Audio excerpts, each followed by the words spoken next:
इसको। देखो आर्य, आपने बिल्कुल सही एक्सप्लेन किया कि जो अपने चाइना के जो प्रेसिडेंट है वो एक छोटी मोटी शख्सियत नहीं है। देखिए उन्होंने कितने रूल चेंज कराए थे। लाइफ लॉन्ग प्रेसिडेंट होने तक का रूल वो बनवा चुके हैं। भारत के खिलाफ उन्होंने लैंड रिफॉर्म्स किए, मतलब हर जगह पे पीएलए के वो चीफ बन के बैठ गए। हाँ, डेफिनेटली एससीओ समिट जो हुई थी 15 से 16 सितंबर के करीब अभी, और उसके बाद से वो दिखाई नहीं दे रहे। लेकिन कुछ ऐसी खबरें भी आ रही हैं कि शायद वो क्वारंटाइन है और अपने उसके अंदर। लेकिन कुछ एक चीजें ऐसी जो शक डाल रही हैं, जैसे कि कुछ फ्लाइट लासा की तरफ से बहुत कम दिखाई दे रही हैं वेस्टर्न थिएटर में, और आपने कहा कि 5% के करीब की पॉपुलेशन उधर रहती है। और दूसरा साथ ही साथ में इसके अलावा जो ग्लोबल टाइम्स है उसकी तरफ से मतलब कोई रिएक्शन आया ही नहीं है।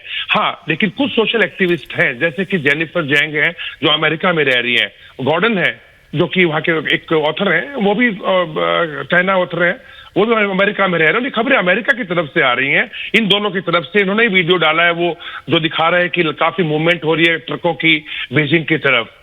लेकिन कुछ धुआं तो है, कहीं पे कुछ ना कुछ धुआं तो है इस बात में, क्योंकि देखिए आपको पता है आर्या अच्छी तरह से कि चाइना के अंदर से खबर निकलना बहुत मुश्किल होता है। और ये कोई मतलब ये ऐसी कम्युनिस्ट कंट्री है जिसमें से पीएलए जो है और जो सीसीपी है, यानी कम्युनिस्ट चाइना की कम्युनिस्ट पार्टी जो है, ये खबरें लीक नहीं होने देती। पर एक शक ये भी जा रहा है कि करीब 6 के करीब इनके ऑफिशियल्स हैं, सिक्योरिटी के ऑफिशियल्स, उनके ऊपर अभी जब एससीओ समिट के बाद से जब शी जिनपिंग वापस आए हैं तो उनके में से 3 के ऊपर जो है आजीवन कारावास का एक सजा सुनाई गई है, और 3 जो है उनको भी लंबी कोई कारागार के अंदर या सजा के अंदर डाला गया है। तो ऐसी सब खबरों का जो मिश्रण हुआ है, और जो सोशल मीडिया के ऊपर खबर उड़ी है खासकर नेपाल से और ताइवान से, और भारत फिर उसके बाद तीसरे नंबर पे सबसे आगे हो गया है, इसके कारण एक ये ऐसा खबर बन के बाहर निकल रही है जैसे कि शी जिनपिंग को जो है हाउस अरेस्ट कर लिया गया है, और इसके अंदर पूर्व कोई राष्ट्रपति इनके थे और पूर्व प्राइम मिनिस्टर थे चाइना के,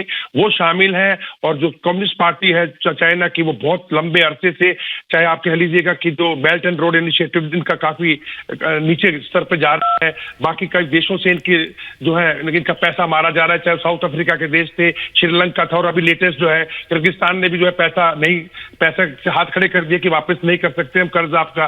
तो इस तरह की बातें हैं। इनका जो मैन्युफैक्चरिंग है वो काफी डाउन जा रहा है, इनके बैंकिंग सिस्टम जो है वो काफी फेल होते जा रहे हैं, जो डेट है उसको डील नहीं कर पा रहे हैं। तो उससे हो सकता है कि हाँ, एक चीज और बताऊंगा आ रही है कि वो गलवान के बाद में इनकी पीएलए आर्मी के बारे में भी खबर थी कि उनके भी काफी लोग जो है वो नाराज है, क्योंकि उन्हीं के बच्चे जो है वहां पे मारे गए थे भारतीय सेना द्वारा। तो इस सब का जो मिश्रण बन रहा है वो शायद एक इंडिकेशन दे रहा है कि कुछ चीजें जैसे कि फ्लाइट्स का कम होना, या फिर ये कह ले कि शी जिनपिंग का दिखाई ना देना, एक बीजिंग की तरफ कुछ ट्रकों का बढ़ना, ये सब मिश्रण करके एक ऐसी खबर बन रही है। जी बहुत बहुत धन्यवाद सर आपका। मैं जाता हूं जल्द के सेना सर के पास। सर जय हिंद। सर कितना आसान है शी जिनपिंग जैसे, जिसको कहते हैं माओ त्से तुंग के बाद सबसे प्रभावशाली